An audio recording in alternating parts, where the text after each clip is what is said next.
അത് നടപ്പിൽ വരുത്താൻ വേണ്ടി അവരുണ്ടാക്കിയ ടീമുകളാണ് ജമമുജ തബ്ലീഗ് ആൻഡ് കമ്പനി അല്ല.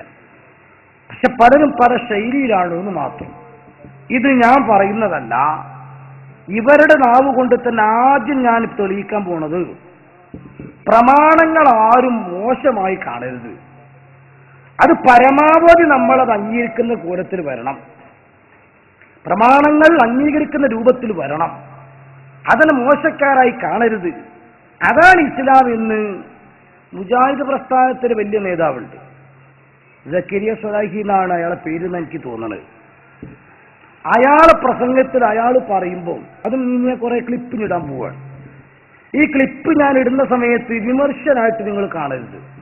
ഞാൻ പറയുന്നത് ആരോപണമല്ലാതിരിക്കണമെങ്കിൽ അത് അവർ പറഞ്ഞതാണെന്ന് വരണം. അത് വരണമെങ്കിൽ ഞാനത് അവിടെ ഇടണം.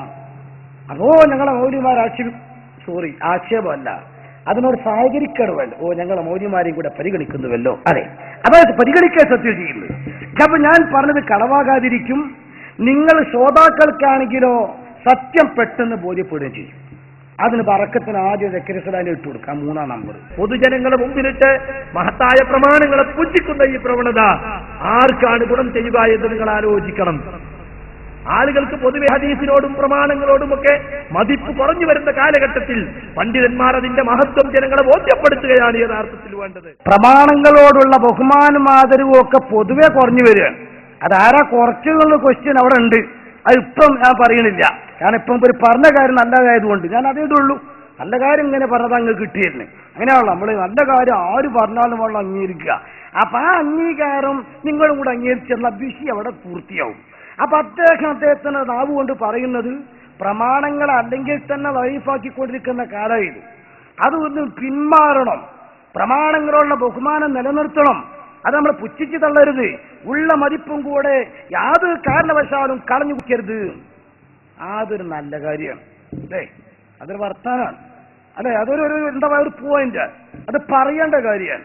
പ്രമാണങ്ങൾ നമ്മൾ പുച്ഛിച്ച് തള്ളരുത്, പ്രമാണങ്ങൾ നമ്മൾ നിസ്സാരമാക്കരുത്. അതുപോലെ തന്നെ പ്രമാണങ്ങൾക്ക് ബഹുമാനവും ആദരവും കൽപ്പിക്കണോ. ഇതാണ് അദ്ദേഹം പ്രസംഗിച്ചത്. ഇനി ഇത് മറ്റൊരു ശൈലിയിൽ ഇദ്ദേഹത്തിന്റെ ഒരു ശിഷ്യൻ പ്രസംഗിക്കുന്നുണ്ട്, സ്വലാഹി. അദ്ദേഹം പറയുന്നത് അങ്ങനെ പ്രമാണമാകണമെങ്കിൽ അതിന് ഏതാണ് പ്രമാണം എന്നറിയണ്ടേ. കുറേ ഉണ്ട്, പക്ഷെ ആ കൂട്ടത്തിൽ വിശുദ്ധ ഖുർആൻ കഴിഞ്ഞാൽ പിന്നെ ഏറ്റവും നല്ല പ്രമാണമാണ് ബുഖാരിയും മുസ്ലിമും. ഞാനൊരു വിഷയത്തിലേക്ക് വേണ്ടിയിട്ടാണ് ആവർത്തനം വരുന്നെങ്കിൽ നിങ്ങൾ ചിക്കണം. പിന്നെ അതിന് ഏറ്റവും പ്രബലമായിട്ട് വേണ്ടത് ഖുർആൻ കഴിഞ്ഞാൽ പിന്നെ ബുഖാരിയും മുസ്ലിമുമാണ്. അത് നിങ്ങൾ മുറുകെ പിടിച്ചോ, കുഴക്കൂല. ആരൊക്കെ എന്തൊക്കെ പറഞ്ഞോട്ടെ, ഒറ്റ ഒന്ന് പോലും അതിൽ തള്ളിക്കളയേണ്ടതില്ല എന്ന് പറഞ്ഞാൽ ലൈഫില്ല എന്നർത്ഥം. അത് അദ്ദേഹത്തിന്റെ ശിഷ്യൻ കൂടി പറയുമ്പോ ഗുരുവും ശിഷ്യനും ഒരേ മാർഗത്തിലാകും. എന്നിട്ട് എന്റെ പണി ഞാൻ എടുക്കും. ഇട്ടുകൊടുക്കും. ഒന്ന്, ഒരു സാധാരണക്കാരന് വിശ്വസിക്കാവുന്ന ഒരു ഹദീസ് ഗ്രന്ഥം ഏതാണ്? ഒന്നല്ല, രണ്ടെണ്ണം കേട്ടോളൂ. ഇമാം ബുഖാരിയുടേതും ഇമാം മുസ്ലിമിന്റേതും. ഇമാം ബുഖാരിയുടെയും ഇമാം മുസ്ലിമിന്റെയും സ്വഹീഹുകളിൽ ഒന്നുപോലും ലൈഫില്ല. ആരൊക്കെ എന്തൊക്കെ പറഞ്ഞാലും ഒരു ഹദീസ് പോലും ലൈഫുള്ളതായിട്ട് ആർക്കും കാണിക്കാൻ സാധ്യമല്ല. അതുമായി ബന്ധപ്പെട്ട ദീർഘമായ ചർച്ചകൾ ഇസ്ലാമിക ലോകത്ത് എന്നും ഉണ്ടായിട്ടുണ്ട്. ആരൊക്കെ എന്തൊക്കെ പറഞ്ഞാലും ശരി, ബുഖാരി മുസ്ലിം സഹോദരന്മാർക്ക് വേണ്ടി വിശദമായിട്ട് ഞാൻ പറയുന്നത്, അതിൽ ഒന്നുപോലും ലൈഫില്ല. ലൈഫില്ല എന്ന് പറഞ്ഞാൽ ഒഴിവാക്കേണ്ടതില്ല. ദീർഘമായ ചർച്ച പണ്ഡിത ലോകത്ത് നടന്നു. ഇയാൾ വെറുതെ അങ്ങ് പറഞ്ഞതല്ല, ദീർഘമായ ചർച്ച പണ്ഡിത ലോകത്ത് നടന്നു. നടന്ന അടിസ്ഥാനത്തിൽ അദ്ദേഹം പറയുന്നു ഒറ്റൊന്നും തള്ളിക്കളയേണ്ടതില്ല. അങ്ങനെ അവര് ഈ തെളിവുകളെല്ലാം അംഗീകരിക്കേണ്ടതാണ് എന്ന് പറഞ്ഞപ്പോ സ്വാഭാവികമായിട്ടും നമ്മൾ ചില തെളിവുകളൊക്കെ കാണിക്കാൻ തുടങ്ങി. എന്തേ? സുന്നത്ത് ജമാഅത്തിന്റെ ആളുകൾ ചെയ്യുന്ന ഒരുപാട് കാര്യങ്ങൾ. ആ കാര്യങ്ങളിൽ ഉദാഹരണത്തിന് പറയട്ടെ, ഒന്ന് മാസപ്പിറ ഉറപ്പിക്കൽ, അതുപോലെ തന്നെ തറാവീഹ് നിസ്കരിക്കൽ, മന്ത്രിച്ച് ഊതൽ, മക്ബറയെ ബഹുമാനിക്കൽ, കുനൂത്ത് ഓതൽ, സ്ത്രീ പള്ളിയിൽ പോകേണ്ടതില്ല എന്ന് പറയൽ, കൂട്ടുപ്രാർത്ഥന നടത്തൽ, മരിച്ചടത്ത് ഓതൽ, മയ്യത്തിന് വേണ്ടി പ്രാർത്ഥിക്കൽ, മയ്യത്തിന് വേണ്ടി സദഖ കൊടുക്കൽ, അങ്ങനെ തുടങ്ങി കുറേ കാര്യങ്ങൾ തെളിവുകളെടുത്ത് നമ്മൾ പറയാൻ തുടങ്ങി. ഉദാഹരണത്തിന് പറയട്ടെ, ബഹുമാന സലമത്ത് ബിനുൽ അക്വർ റളിയല്ലാഹു അൻഹു സ്വഹാബിയാണ്. അദ്ദേഹത്തിന്റെ ശരീരത്തിൽ യുദ്ധത്തിൽ വെട്ടേറ്റു ഖൈബറിൽ വെച്ച്. വളരെ ഡേഞ്ചറായ മുറി. ആളുകളൊക്കെ പറഞ്ഞു കേസ് ലേശം ഡേഞ്ചറാണ്. ബഹുമാനപ്പെട്ട സലമത്ത് റളിയല്ലാഹു തആല അൻഹു എന്തു മനസ്സിലാക്കി, ഇനിയിപ്പോ ഭൗതിക ചികിത്സ കൊണ്ടൊന്നും ഇപ്പൊ ഇതിന് രക്ഷ കിട്ടൂല, കാരണം അവരൊക്കെ എഴുതി തള്ളിയ കേസാണ്. ഇനി ഒരു നല്ല സ്പിരിച്വൽ ഡോക്ടറെ കാണാം, ആത്മീയ ചികിത്സാരിയെ ഇലാ ഹളറത്തി റസൂലില്ലാഹ്. ചെറുപ്പക്കാർ മനസ്സിലാക്കണം.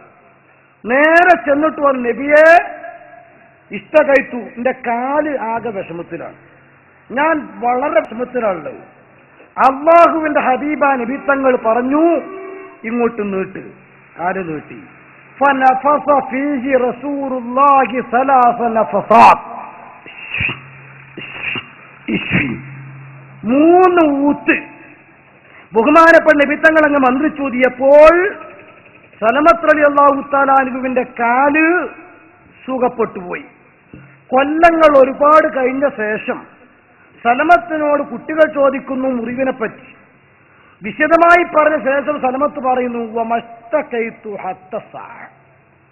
ഈ ടൈം വരെ പിന്നെ എനിക്ക് ആ മുറി ഒന്ന് റീടെസ്റ്റ് പോലും നടത്തേണ്ട ഗതി വന്നിട്ടില്ല. മണിപ്പാൽ ഹോസ്പിറ്റലിൽ നിന്ന് ബാൻഡേജ് ചുറ്റിയതോ അല്ലെങ്കിൽ ഒന്നായിട്ട് നാം അത് പിന്നെ കമ്പി തുളച്ചിട്ടതാണെങ്കിലും ഒരുപക്ഷെ 6 മാസം കഴിഞ്ഞ് പ്ലാസ്റ്റർ വെട്ടി നോക്കുമ്പോൾ ലേശർ വളവ് കാണും. പിന്നെ അത് വൈദ്യരെ കൊണ്ടൊന്ന് ഒഴിഞ്ഞു ശരിയാക്കലാണ്, അല്ലെങ്കിൽ പിന്നെ രണ്ടാമത് പൊട്ടിച്ചിട്ട് ഏക്കലാണ്. റസൂലുള്ളാഹിന്റെ ഊത്ത് കൊണ്ട് കംപ്ലീറ്റ് സുഖമായി.